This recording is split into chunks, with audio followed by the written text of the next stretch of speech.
Hello and welcome to the Operation Search and Rescue podcast. This is not just a podcast, it is a mission. It's a mission to help veterans in dark places. We do that by bringing in other veterans or people that have similar experiences of living in another world and coming over to this one. And today we have a very special guest named Dani Duff. She's a Navy veteran. She was in for 2 years, and she was only in for 2 years for a good reason, which we'll go in today, and it's a big reason why she's here. She's dealt with a lot, she's been through a lot, and she's gained a lot of wisdom in that process. And so I felt that she was perfect for this podcast, and not only because of what she's been through, but her willingness to talk about it. It takes a lot of courage, and I commend her for that.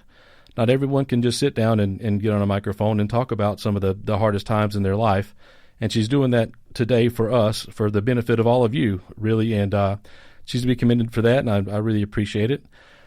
Just to give you a little background, Dani is from Peoria, Arizona. She's 25 years old. She was a logistics specialist in the Navy. She did get to go overseas a little bit. She spent some time in Sigonella. I don't know if if I'm saying that correctly. If I'm not, I'm sorry, but I know it's right there by Sicily, which I would never mistake them for the Italians. So they get very angry. Learned that the hard way a few times. So definitely. She's been around the world a little bit, not as much as many of you, but she does have a lot of experience to talk about. So on that note, I want to thank you, Dani, for being here. Thank you for having me. I really appreciate that. Of course.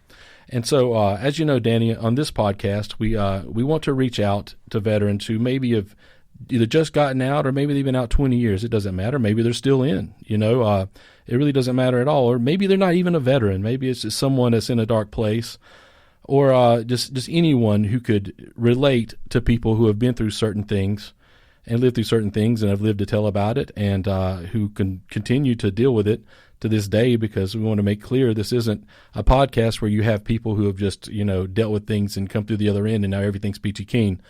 That's not how the real world works, and it's a daily ongoing process. It's a process of renewal, it's a process of recovery, and it's a process, most of all, of dealing with trauma. Trauma is not an easy thing for people to talk about. It's something that hits close to us. It's very personal in nature. It's frankly very heart-wrenching to deal with a lot, because it's something that it seems that it never leaves you until you face it head on. I've learned that through my own personal life, and I've learned it through others. That a lot of people, they tend to just stuff things down. They internalize and they compartmentalize. I mean, they stuff it down inside and they put it in one little section of the brain. That's sort of like the little closet, whatever they want to use for it. And they lock it up in there and they say, "Don't bother me anymore." Well, we know from academic study and just from living life, that's not the case. That's not how trauma works. What happens most often is that trauma gets stuffed down, and then it begins to manifest in different ways throughout a person's life, depending on how they deal with it. Now, if you deal with it head on, you're a lot less likely to self-medicate or do other unhealthy, get into other unhealthy habits in order to deal with this trauma. And a lot of times these people that they're having these unhealthy habits, they don't even understand what they're doing. They don't even understand they're actually dealing with that trauma. They don't know why they're going down the downward spiral they are. Deep down they know, but they haven't allowed themselves to really face it. And that's where the courage comes in, and that's where this podcast comes in. And on that note, we're going to begin talking with Dani about her personal experiences, hoping that she can offer some light to some others who maybe are either dealing with what she dealt with, or maybe in the future, or anything related to that type of trauma. Now, I want to let the audience know this is not the subject matter for this podcast is it's not comfortable, all right, and sometimes you have to be uncomfortable when you're dealing with these things. Like I said, there's a reason it takes a lot of courage to talk about this stuff, because it's not easy. It's very personal in nature. And so with that, understand, I don't want to call it a trigger warning, but that's what it is. So understand if you've dealt with any sort of sexual harassment or sexual assault or anything of that nature, we will be delving in somewhat into that area. And so understand that if you've had those experiences in the past, that we will be talking about that. So sort of brace yourself for a little bit. And if you haven't, then please open your mind to learn, to hear from hear from the voice of a person that's in the shoes of the victim, of the person who's been on the receiving end of this stuff. Okay, to understand what it's really like, what they're really going through, and find out how maybe you can help. Maybe you've got a friend, okay, who's been in Dani's shoes. All right, because that's what we're doing here. We're helping people. That's the spirit of everything we do here. So with that said, Dani, again, thank you for coming.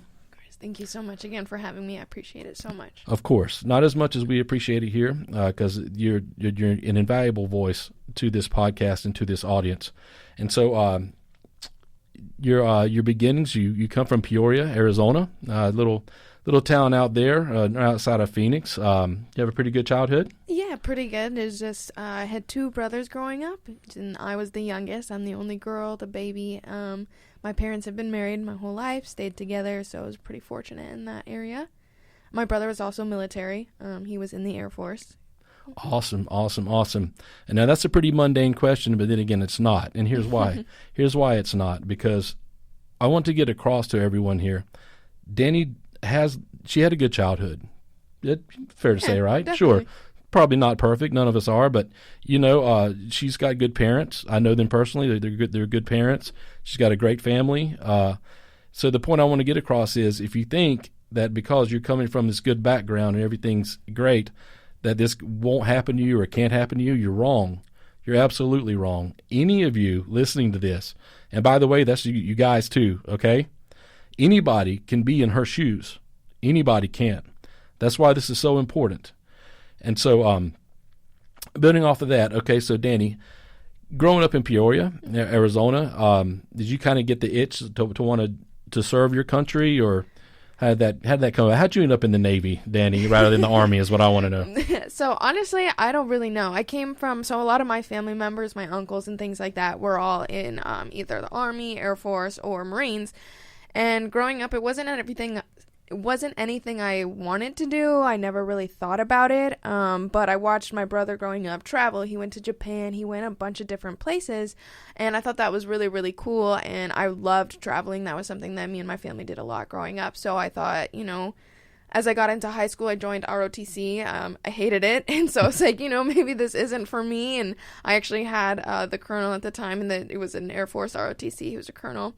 He told me, he's like, yeah, I don't think you should ever join the military. I'm not sure that's for you. And I was like, you know what, maybe he's right.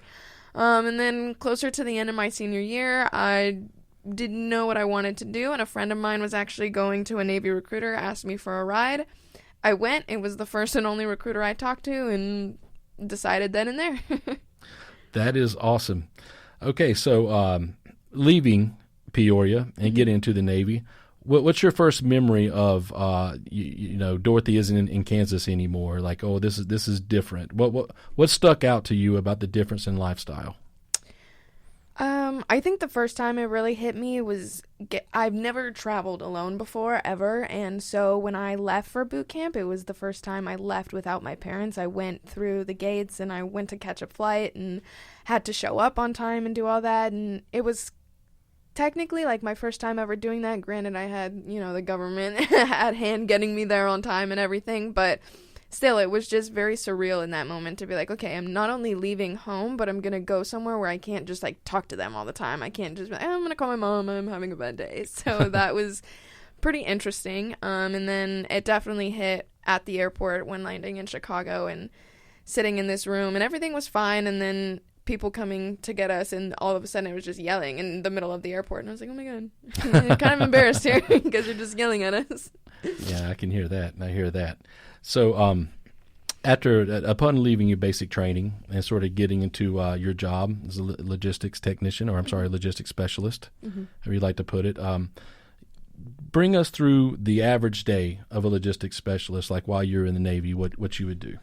Honestly, it was a lot of computer work, a lot of tracking parts. So for anybody that doesn't know, logistics, at least in the Navy, does a lot of parts. So for me, I was aviation, so we did a lot of plane parts, tool room, and hazmat, things like that. We also did some uniforms. It was mainly for our flight crew, but we did have boots and things like that we would put on order. Honestly, day-to-day was just a lot of tracking parts, doing reports, checking out tools to the other departments, checking out hazmat, a lot of scout work, because I was last on the totem pole. So a lot of cleaning, lots of Yeah. plane washes, lots of plane moves, things like that. So I hear you. And so we want to get to that because we want to draw a contrast here, and we want to talk about something that's a little eye-opening, because what you just heard is, you know, a description of a normal day and a pretty normal job. I know it's a military, but logistics is something that, you know, people do in companies and all over the world and in all sorts of capacities, and so that's nothing that crazy. However, beneath the surface, oftentimes when you see people doing these jobs, in these, for lack of a better word, mundane situations, there can be a lot going on that you don't see and that you don't know about. And this is sort of the harder part of this interview that we're going to get into, but it's hard, but it's very necessary. And I wanted to ask you, so during those days, all the things, the rudiments of your daily job that you're having to do, and you're knocking this out and that out, what else was going on that people couldn't see? So when I first got to my command, I joined right after high school, so I was only 18. I had just turned 18. I think I turned 18 2 days before I graduated high school, so it was very quick. I had not been 18 for very long. The first weird encounter I ever had was actually in A school. We had this chief over there who actually later got in trouble for this and got kicked out. But he was just very weird and would make very weird comments, and he would just like pass on the girls a lot and just make sure that like we were taken care of, is what he used to say. And so like that would mean that we wouldn't have to do certain things, or like certain assignments wouldn't be assigned to us, so we could have more free time and things like that. And I just remember that being kind of weird, but like whatever. I mean, didn't really affect me too much. But then it was something weird started to happen with another female that was in, and you know, it just got weird and people found out. And so that was my first inkling of like, oh, people don't really care that there's rules or that there's like uncomfortability, especially like that chief being married and having kids, and this person was also married, and so it was just very different to me. I wasn't aware that things like that could happen or were happening. And then when I got to my command, I remember this guy walking in, and I had never met him before. It was my first time ever interacting with him, and he's like, oh, you're the new LS? And I said, yeah. And he was like, okay, well, it's nice to meet you. He said, oh yeah, he told me that he always cooks too much, and so if I ever wanted to not eat at the galley, I could come to his house. And I was like, oh, okay, that's very weird, but thank you. And I remember asking, I think my chief at the time, I was like, who is that guy? And they're like, oh, this da-da-da-da. Came up in conversation, and this man was 33 at the time, and I was 18, so I was like, okay, that's pretty crazy. And then moving forward, it kind of progressively got a little bit worse. I had in my shop, I had an officer, so every shop has a shop officer, and mine was a lieutenant, and he was very awkward. Even like just originally meeting him, he is just a very awkward individual. I feel like most officers are, sorry, but no, you're not hurting my feelings. Right. They definitely are. But just an awkward individual. I tried to, you know, he's the officer, so yes sir, no sir, whatever you want to talk about, I guess that's what we're going to talk about. I tried not to talk to him too much. I don't know, it was very junior enlistment, so I didn't really want to talk to any officers. You guys kind of freaked me out. But you know, just he make a lot of conversation, and I remember I had been in a relationship, and I had broken up with this boyfriend, or I don't know if it was a fight or something, and I had mentioned, me and my friend were talking in the shop, and I had mentioned, I was like, you know what this means, it's time for me to cut my hair, because I was making a joke, you know, we always make drastic changes to our hair. So and then I remember like I was getting ready to leave for the day, and my lieutenant handed me something, and I was like, okay. And you know, I just walked out for the day, and I left, and I opened this letter, and it was this long letter of him telling me like, oh, I hope you don't cut your hair, you're so beautiful and perfect. And I was like, oh, that's very inappropriate, especially because, you know, you're an officer, I'm an enlisted post, so it's like already not supposed to happen, and you're also in my direct chain of command. So I remember just feeling really uncomfortable and not quite understanding what I did to like warrant that, or yeah, just like a very weird, uncomfortable feeling. But I wasn't sure what to say because I didn't want to get in trouble, so I kind of just kept that one to myself. I was like, okay, you know, I'm not going to really say anything about that because that was weird, but it's a one-off. Maybe it'll just never happen again. I remember telling my LS2, her and I were very close, and I remember telling her, and she was like, do you want me to say something? What do you want to do about it? And she kind of left that up to me, and I was like, let's just leave it alone for now and hope like nothing else happens. And it was a weird thing. And it just progressively got worse to the point, I remember one time we were doing pack out for our deployment, and the phone was ringing, and the lieutenant was the only one in there, and he came out, and I happened to be walking through the hangar, and he was like, hey, the phone's ringing, like, do you mind? So I go in there, and I answer it, and I had been working all day. We're doing pack out, so it's been crazy. My bun was definitely a mess. My hair was crazy. And he was sitting next to me on this, like, table, and he was talking to me, and he was like, oh, like, your hair, it's in your face. And I was like, oh, I went to go move it, and he, like, touches my face and, like, moves my hair back behind my ear, and he's like, oh, don't worry, I got it for you. And I was just like, okay, what the heck? So that one I did say something. I ended up telling my LS2 about that, and she actually had the conversation with me. It was just us three, and she sat down, and she was like, I don't know what the heck is going on, but, like, she's uncomfortable. This is what's happening. And so we had that conversation. He apologized, and from there, like, he didn't really talk to me after that. And it was great. It was fine. It was good. We ended up going on this deployment, and it just, again, got progressively worse to the point where he would, like, message me on Facebook on his own and be like, hey, you don't have to worry about coming back from lunch because we don't have any more flights today. And it was like I was the only person he was doing that for, so it wasn't just causing problems. It was causing problems with a lot of people, right? Because my LS1, who was not the kindest person to me, he would get upset. He was like, why would you tell her you can't come, or she doesn't have to come back, but he can't say anything because it's technically his shop, so what he says goes. And so it just caused a lot of drama and, like, chaos within a shop, which I felt responsible for because I was the only one who could get the backlash of it. I was the only one who was lowest on the totem pole, so I got everything for it. But yeah, so there was nothing that could be done about that. And I did go to a chief about it, and he did talk about it, but again, nothing was ever done really because it was my fault. Like, what are you doing to warrant that? What are you doing to receive that? Like, what is it that you're providing for him or doing for him? And I was like, nothing, dude. I just sit here and I do my job, and I friggin' have to do stupid stuff because I'm the one getting in trouble for all of this. So my LS1 is making me do the dumbest things ever, the most tedious things ever, the most ridiculous things ever, just so I'm not in that shop, just so I'm not around. So it was like a form of punishment almost. Definitely. Yeah, it was always something. I was always whatever it was, whatever it could be. And and there was a lot of times that I would ask to be, like, put on night shift because it was like, if he's gonna be there all the time and this is what it's gonna be, can I just go onto a different shift? And for a while they would accommodate that, but then it would be something else. So then it was like, nope, you're coming back to day shift. And it was like, okay, this is 10 times worse because not only am I now getting these punishments all day, I'm now having to deal with this all day, because if I come back into this shop, he wants to talk to me all the time, and if I don't talk to him, then I don't really know, it's just rude, and I can get in trouble for that. And if I do talk to him, then everyone in my shop is like, oh my gosh, look, you guys are flirting again. And it's like, dude, I don't know. Yeah. There's no common ground here. Like, I can't just... Like, what do you do? Right. I just want to do my job and go home. Like, we're here freaking 7 days a week, 12 hours a day. Like, it fucking sucks. Oops, sorry. It sucks. And, so it's like, I just want to get here and I want to go back. Like, that's it. That's all I want to do.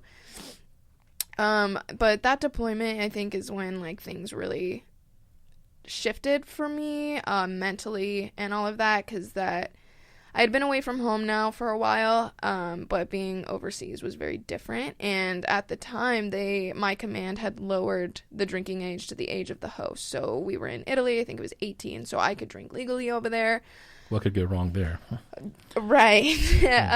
So I think around my 19th birthday is when, like, things really shifted for me. I remember vaguely getting very drunk that night and just remembering this feeling of, like, oh my gosh, like, for once I don't feel so guilty all the time. Like, for once I don't have to worry about this officer who's, like, basically harassing me at every freaking turn. I don't have to worry about the grown freaking men who are married trying to hit on me and, like, follow me to my room and just say the most outlandish things. I don't have to worry about it because I'm drunk and I'm just like, hee, everything's fine, whatever.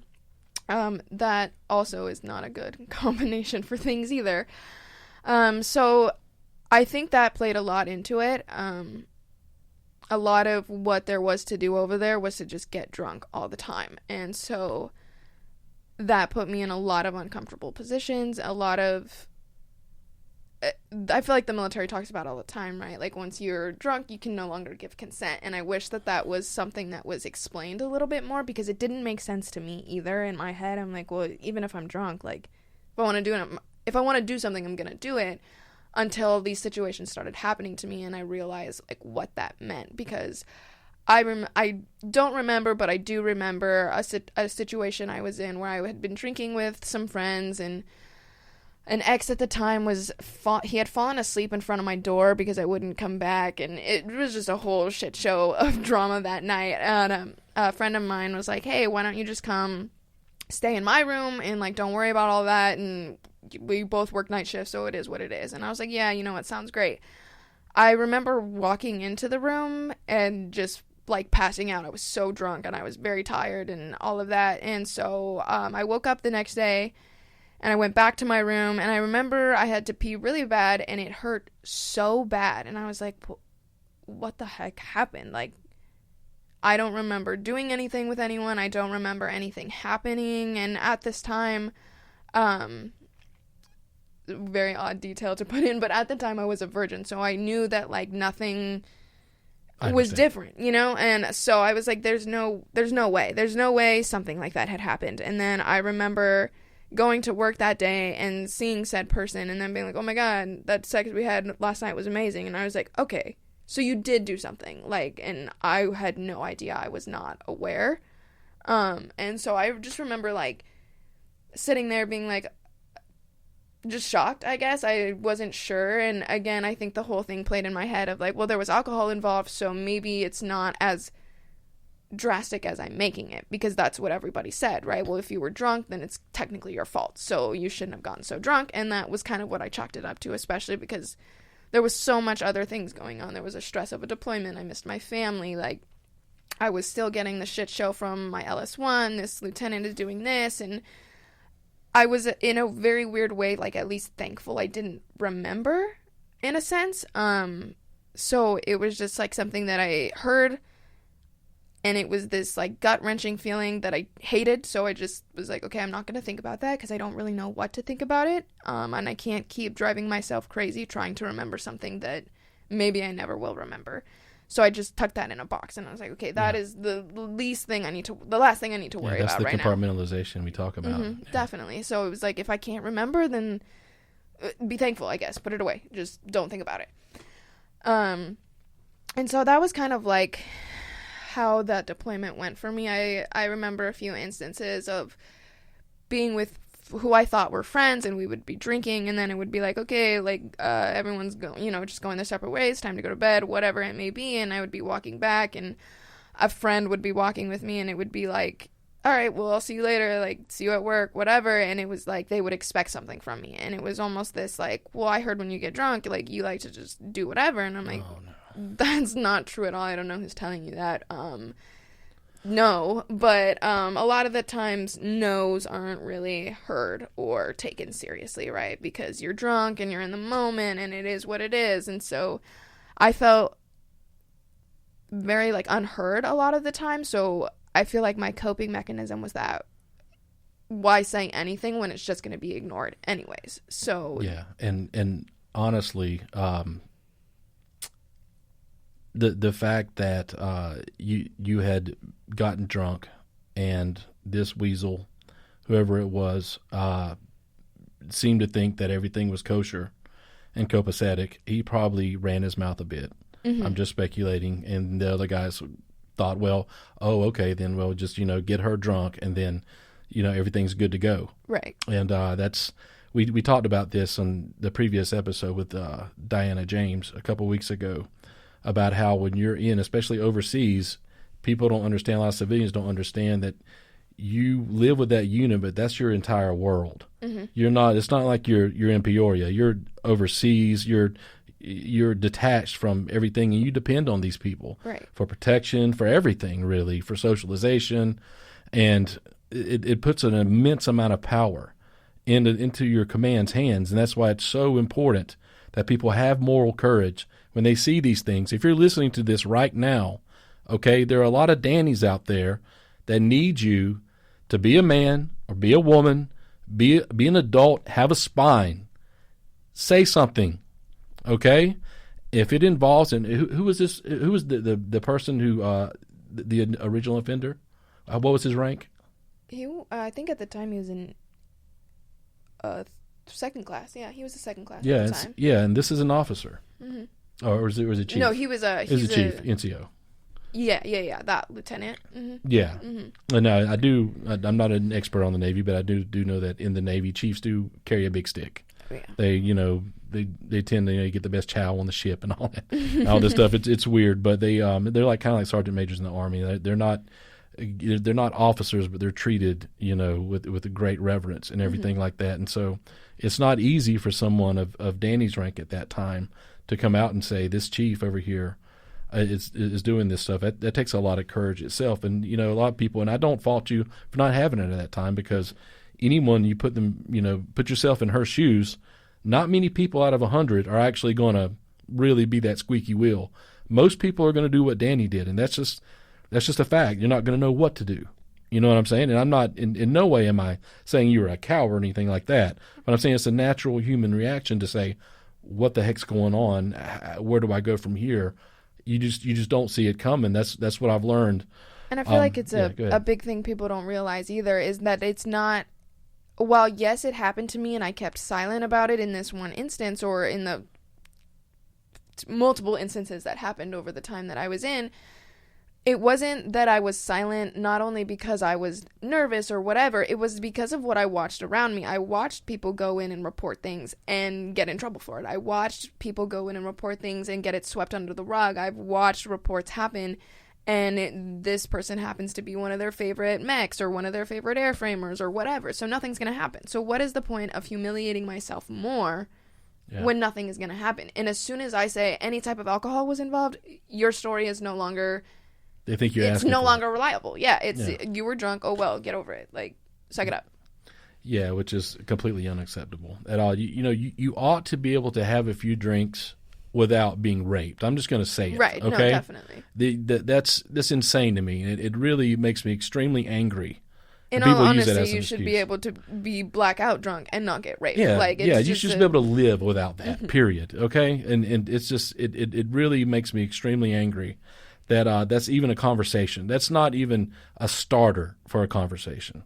Right. Okay, and so, but getting back to your story here, so at what point was there something that happened, maybe with a continuation of this behavior, where you had a breaking point? Yes. Or was it a matter of thinking? Or go ahead. So there was an incident towards the end of deployment. I remember I had been drinking, of course, with this person, and we had, like, when I had first checked into my command, him and I had, like, went on a date at one point, and nothing ever happened, and it was what it was. Good guy. When I was overseas, we kind of started hanging out again, just because, again, you're with the same people all the time. So we started hanging out again. And this one night, he was, like, on top of me, and I don't know how or why. Again, I was drunk, but I don't know how I did it. I had ended up texting one of my friends, and they came, and so the knock on the door had, like, shifted everything, right? And so I had done this, and the next day I was just, like, I was so drunk, and I just remember being like, I don't want to feel like this. I don't know what to do. And so I finally told my LS2 that something had happened. And I didn't go into any detail because it wasn't something that I wanted to make like a full... I wasn't sure what I wanted to do yet, and I wanted to be able to have those options. So I just told her that there was something that happened, and if she could talk to one of the officers and have them come over to the room that I was at and all that stuff. And so she did, and so when she got there, she ended up taking me over to the hospital that was like the on-base one. So I'm still overseas. It was one that was like on a different base. So she took me over there, and I had a whole rape kit done.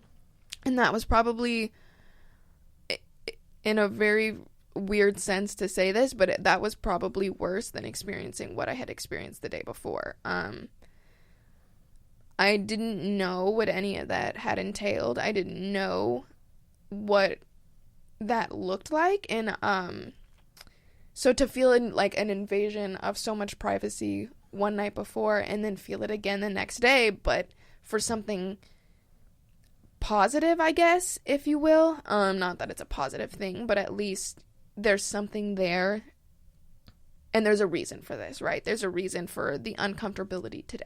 There's a reason that I'm doing this. So that kind of, that, I think that, like, shook my world. Like, that I was not okay after that. I had already been drinking a lot, but that just, like, peaked it. Like, I just, all the time, anytime. Like, I was still deployed, so it was pretty much every day after work, all the time. I was waking up hungover. I was waking up still drunk. I was going to work. Like, I had got sent home a couple times because they were like, you need to go sleep. And I'm like, yeah, you're probably right. Like, I gotta go. So that, and I just, the mental space that I was at, I don't even know how to describe it other than just, like, complete and utter despair. Like, there was nothing positive in my life, in my head, in my brain, like, nothing at all. I was just a shell of a human being. I did what I needed to do all the time. That was pretty much it. It was survival mode all the time. I didn't want to get in any more trouble at work, and I didn't want to face any more stupid punishments, so it was just, like, take whatever they threw my way and do it. Because at this point, you know, in my head, it was like I had tried so hard to be good at what I was doing and to be different, right? So I had this theory in my head of my brother that I had mentioned beforehand. He was a severe alcoholic and ended up committing suicide while he was active duty. And so, thank you. Yeah, but so I had this thing in my head of, like, a point to prove, right? Like, if I'm here and I'm doing this, then I need to do it better, and I need to fulfill some sort of destiny, right? And so in this headspace that I was in, I was like, I have no clue what I'm doing. There is no destiny to fulfill. There is no nothing. Like, I get it, dude. I'm so, like, just beaten down. Like, I don't have it in me, to keep going. I don't have it in me. Like, from the beginning, I felt, that I was just made out to be this 18-year-old kid who, whatever, and that's fine. But I was never taken seriously because of that. I was never taken into account. I was never any of that. And, you know, not that I ever expected it, because the military is very, like, you're not special. Yeah, right. And that's totally fine. But it was more of, like, when things were actually happening, that you're not listening because of my age or because of my sexuality. Like, you know, I'm a female in the Navy. Like, nobody gives a fuck about my feeling. No, I'm a piece of fucking property. That's it, you know? So I'm just like, yeah, it was just a big turn after that. And the complete and utter despair was just so overwhelming that I remember coming home from deployment, and I was so excited to see my family. My brother was there, his girlfriend, my mom and dad, and I was so hungover because the day that we were supposed to leave deployment, I don't even know. I slept outside that night. It was crazy. I don't even know. But I got super drunk, and I got back, and my parents could tell that something was off, and that I was just, like, I looked different. Everything was just, something was very different about me before I left and when I came back. And I remember coming home and being excited because the suitcase that I brought on the plane with me didn't have any of the cool stuff that I bought. It had the bottles of wine that I brought, and I was like, oh my god, like, I'm so excited to show you guys that I brought you wine, but also, like, I need to drink it because I'm so hungover, and I've been drinking for the past 8 months at this point. You're self-medicating. Oh, yeah. I've been drinking for, like, the past 8 months at this point. And so now I'm like, frick, I'm home and I'm entering. So we come back from deployment, and it's, like, the end of 2019. And that's, like, when COVID starts to, like, really start peaking, and, like, there's, like, mentions of it. So I was overseas, away from home. I came back, and I got to see my parents, and then right after that, COVID shutdown happened. And so what my command did is they had us split in half, and then they did 1 week on, 1 week off. So we did 7/12s again, so I was back on my deployment schedule, but after that, I would have a whole week off. So that, COVID, yeah, that really messed with my head. So, after that, I remember a lot of barracks parties started happening, right? Because where I was in Whidbey Island, Washington. So where I was, a lot of the storms that we had they would cause blackouts. They would cause a lot of outages and things like that. So a lot of barracks parties started happening because a lot of commands were doing that. So half of these people were at work, and basically a lot of us just slept at work because it wasn't like we were not gonna be here the next day, all day anyways. So those barracks parties started happening, and there was a lot of people that I had no clue who they were, never seen them in my life, but I just remember being drunk with them, and I just remember being talked to so differently and like grabbed and touched and just all of these things. And I just remember like, this is so weird to me because I'm just standing here and I don't know what gives you the like okay to just grab me or touch me or like assault me in any way. And it's like, it's a very strange thing to see, and it's a very strange thing to have happen to you, because not only is it happening to you, but you're watching it happen and you're like what the heck is going on? There was one instance I remember. I had been at this party and we were super drunk, of course, and a fight had broken out. It was a whole thing.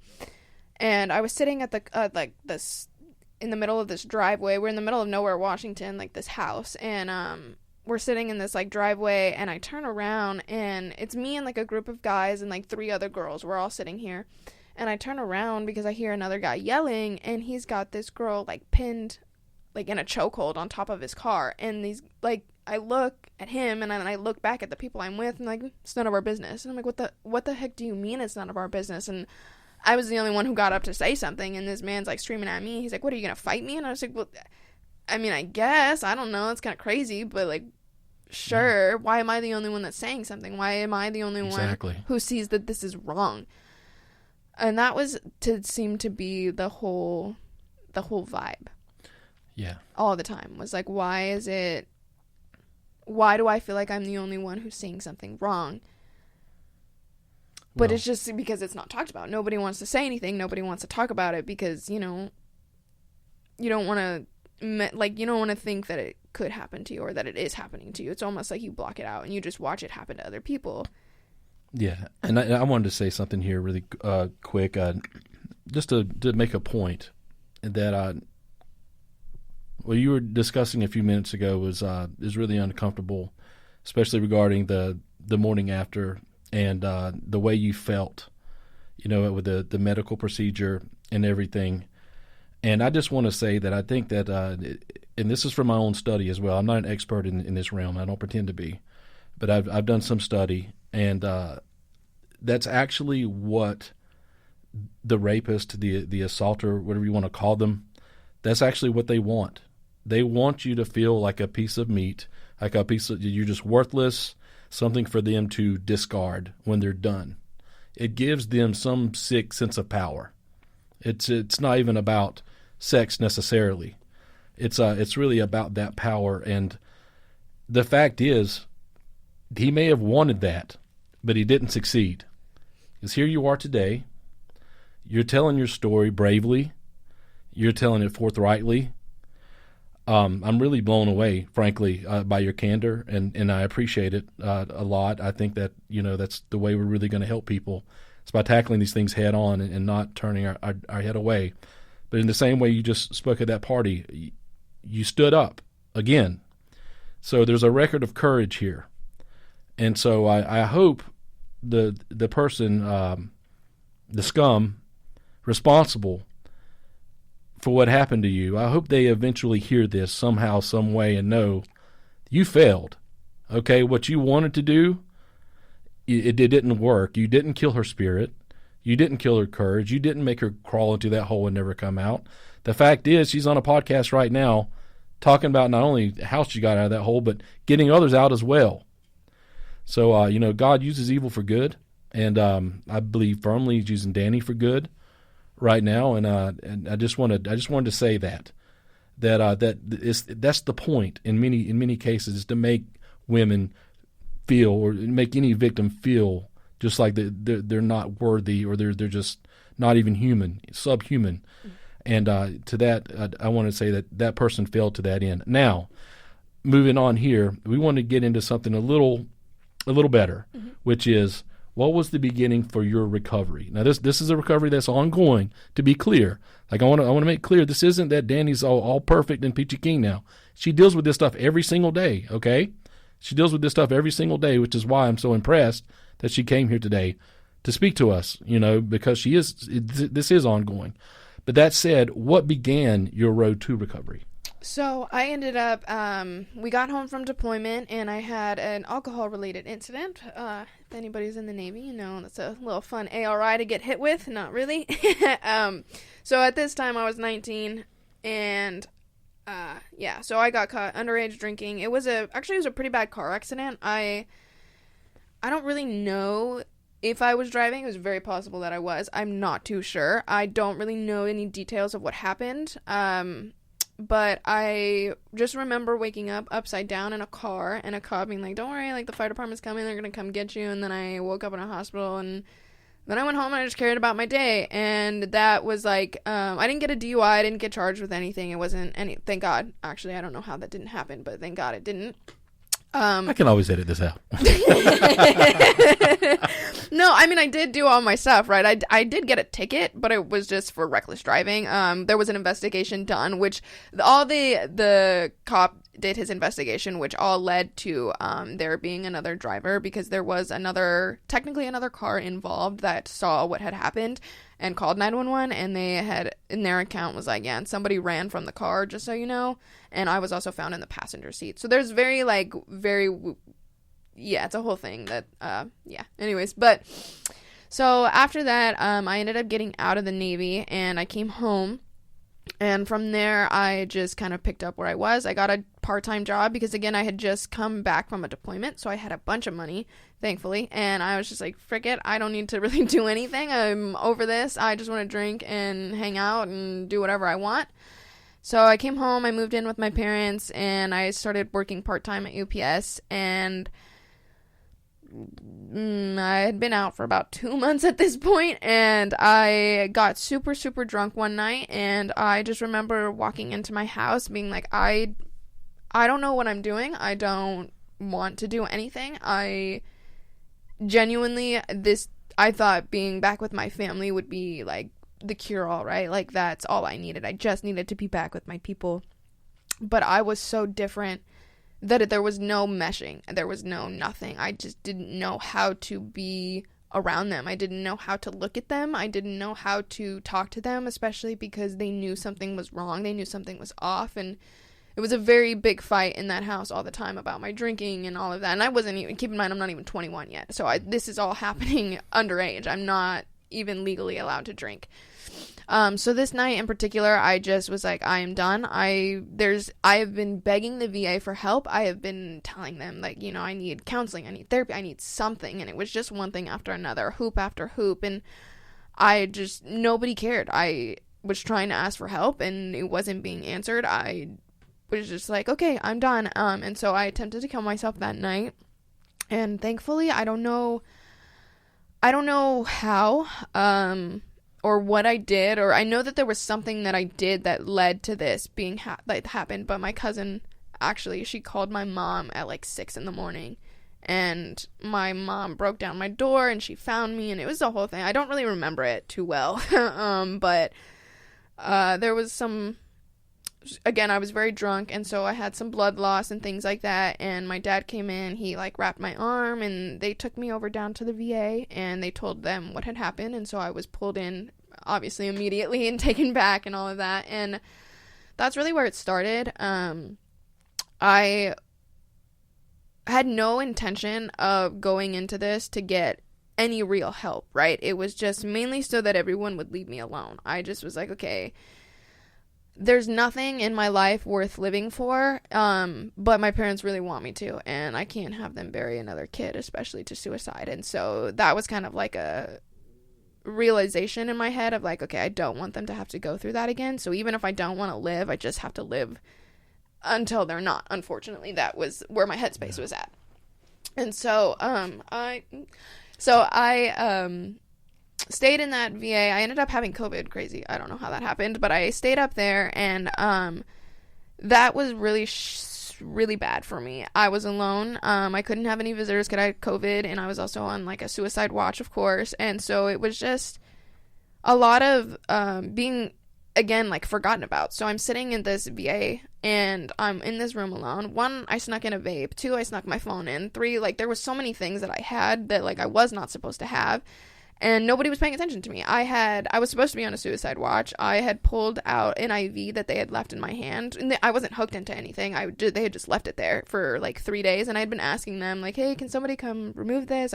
It's just uncomfortable if I'm not gonna get any more fluids, or if I'm okay, like to be done with it. And nobody ever came, so I just finally took it out myself. That was there for like 3 days. Nobody knew, just the needle sitting there. And Wow. I did have some nurses that would sit outside, because some of them would choose to come in, which on their own, and I did have some few that were very amazing to me, and they like stayed up with me and played games with me, and it was very fun. But for the most part, I had them sitting outside of the door, and most of the time they were never there. They were just off doing whatever, and they would come in and be like, hey, do you need anything? And I'm like, I mean, I haven't eaten at all today. It would be nice to get something. Like, that would be cool. Wow. So that was kind of crappy, but I had this amazing psychiatrist, and she talked with my parents, and they all decided that rehab would be the best thing for me. And I, at this point, was just like bargaining, and I didn't want to be anywhere I didn't need to be longer than I had to be there. So I told her I would go to rehab if she didn't keep me in the psych ward. And she was like, okay, well, I have to keep you there until I can get you into rehab. And I said, 3 days. You have 3 days to get me into a rehab, or like I'm done. And she said okay, and so she ended up getting me into this place called The Meadows over in Wickenburg. And I remember I really wanted shower shoes. So when my parents were like, what can we do to support you, like, and make this transition easier for you? And I was just in such a like, I didn't care state of mind. Like, nothing is gonna help, nothing is whatever. Like, after I do all this, like, I'm still gonna go back to drinking. Like, that's the only thing that makes me happy. That's all I want to do. So I go to this rehab. I tell my parents, I'm like, if you get me some Crocs, I'll go to rehab. And so that was my thing. And I ended up getting some tie-dye Crocs, and I was like, all right, let's go. And so I went to rehab, and it was a life-changing experience, that's for sure. It was the nicest hospital setting I've ever been in my life. That's what introduced me to AA, and I didn't know that AA and recovery and things like that were going to include spirituality. So I had been like raised Christian my entire life. I grew up in a church. I had even though I was going through these things, I always had a strong connection with God. You know, I was praying, and, you know, not correctly and not in the way that I should be and all of that, but it wasn't like it was never there. And I think truly that's what kept me, right? Because there was so many times during when I was in the Navy, when I was out, that I should have died. I could have been dead, and something kept me around. And something kept me from giving up fully, because I feel like if I really wanted to, I definitely would have accomplished and achieved what it was I was trying to do. So I didn't know that was going to be something so included. And once I like found that, it was like, okay, maybe I'll listen to this. And so after rehab, a bunch of my friends were going to sober living in California, and I was like, well, frick, I didn't really want to stay sober, but going to sober living in California kind of sounds cool. And that was crazy in itself. I wanted to go, and I looked into it, and obviously I only had VA insurance, and they were a private company, so it was not gonna work. And the tuition there was so insane. I had some money saved still for my deployment, but not enough to afford that. And so I talked to the woman, and we talked about it, and I was like, no, unfortunately I can't afford it. And she was like, well, what about your insurance? And I was like, well, it's the VA, so it's not gonna cover any of this. And so she gave me a call back, and they actually decided to scholarship me. Oh, wow. So I ended up being able to go over there, and that's when I found, like, real AA. They took us to real AA meetings, and that truly changed everything for me. I would never been in a, like, room full of people who just spoke exactly what I felt all the time, and it was, like, the first time I didn't feel alone. And it was the first time in a long time I felt like God was placing me somewhere that I needed to be. Like, I didn't feel like I was crawling out of my skin anymore. I didn't feel scared all the time anymore. It was like, no, this is where I need to be, and like I can breathe again. So that was really cool. And I came home, and I struggled for a while through the VA, trying to get a psychiatrist, trying to get a therapist, trying to do all of that. And part of it was my fault too. I wasn't quite ready to put in more work. Mm-hmm. I thought in my head, I got sober, I go to AA, like that.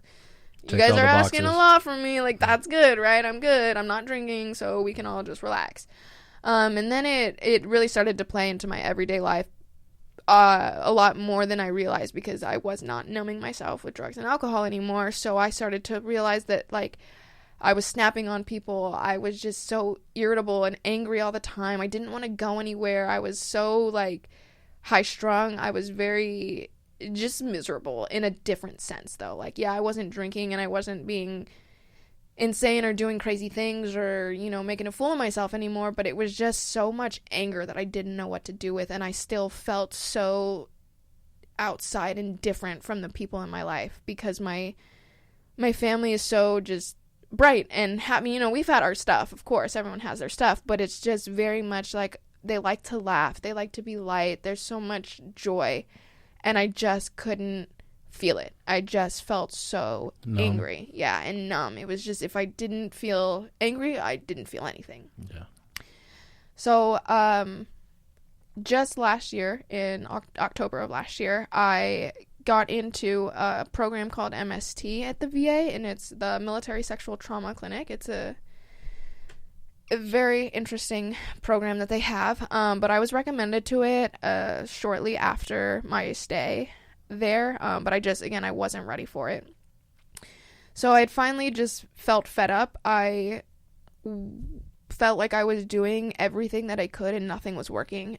So I just felt like I needed something more, because this was not the trajectory I wanted to keep going in. Because yes, like, I was doing better from the outside looking in, but everything was still so internal. Like, and I had never talked about it. I had never mentioned what had happened. I think I told my parents once, like, yeah, something had happened and I was assaulted, and that was pretty much it. But I didn't want to go into detail. I didn't want to talk to them. I didn't want to talk to anybody. It was embarrassing. It was shameful. It was yucky, all of those things.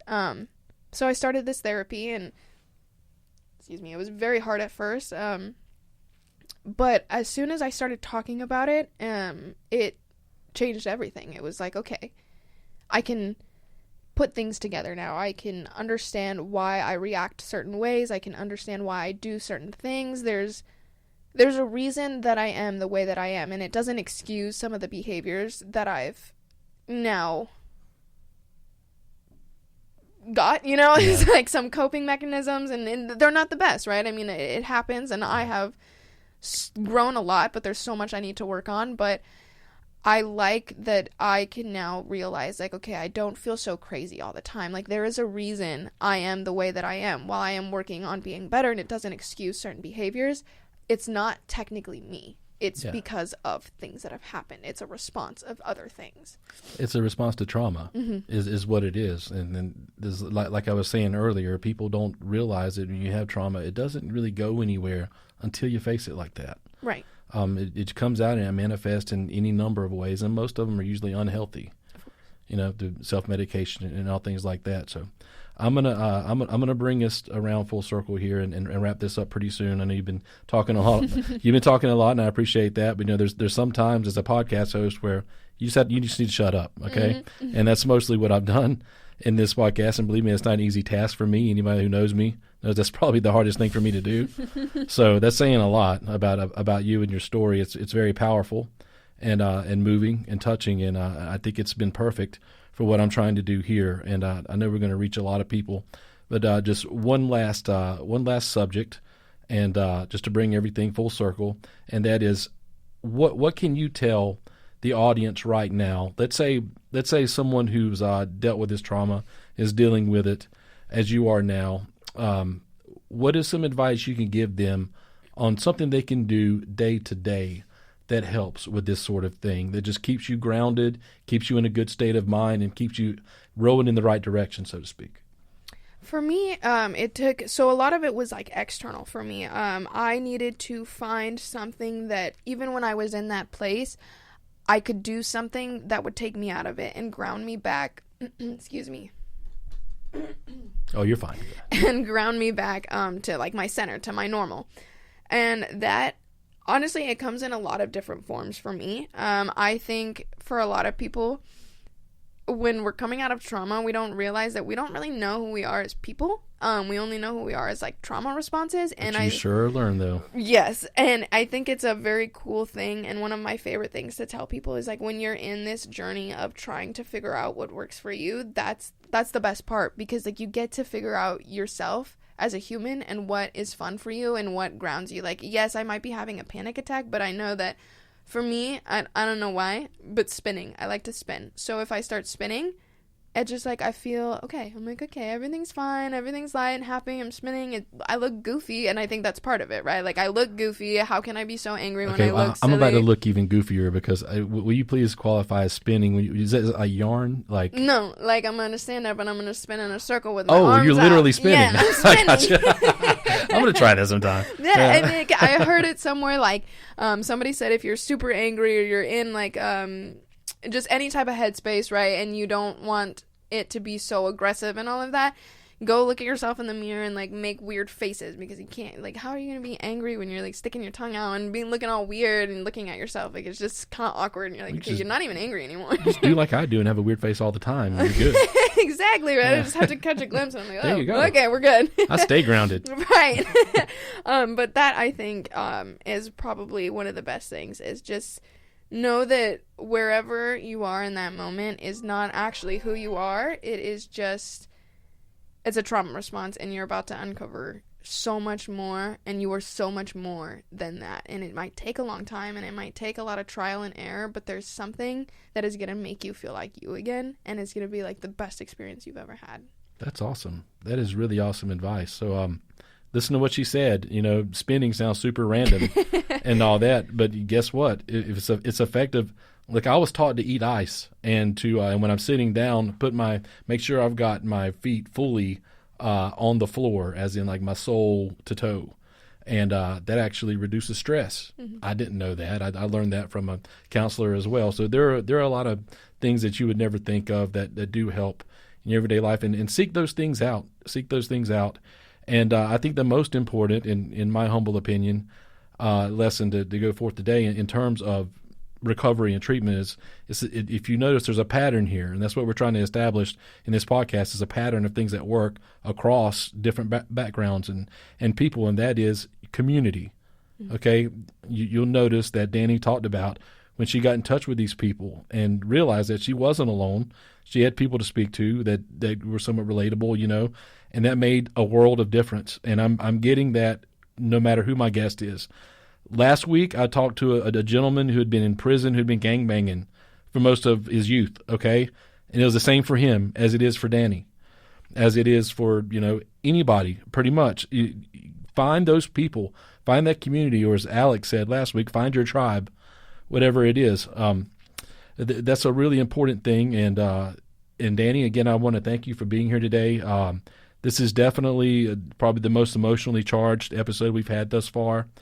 It is thanks to your courage that many people will hear unvarnished truth and the reality. You know, we love the military. I love the military. Mm-hmm. Does a lot of great things. It's got a lot of great people. And I'm not here to say that, keep your daughter away from the military because no, you know, this is going to happen, that's going to happen. No. But at the same time, we can't live in a fantasy world where, you know, the recruiting commercials are all true and everyone's working together as a team and everything's fine all the time, because it's not. This stuff happens a lot, okay? It happens way more than it should. It shouldn't happen at all. But this stuff is way more common than you would think. And the only reason we know about it as much as we do is because people like Dani are willing to come forward and speak. But look, for every one of her, how many are there that don't, that just keep it stuffed down? How many of those people never come out of it alive? Really think about that. How many people start on a downward spiral?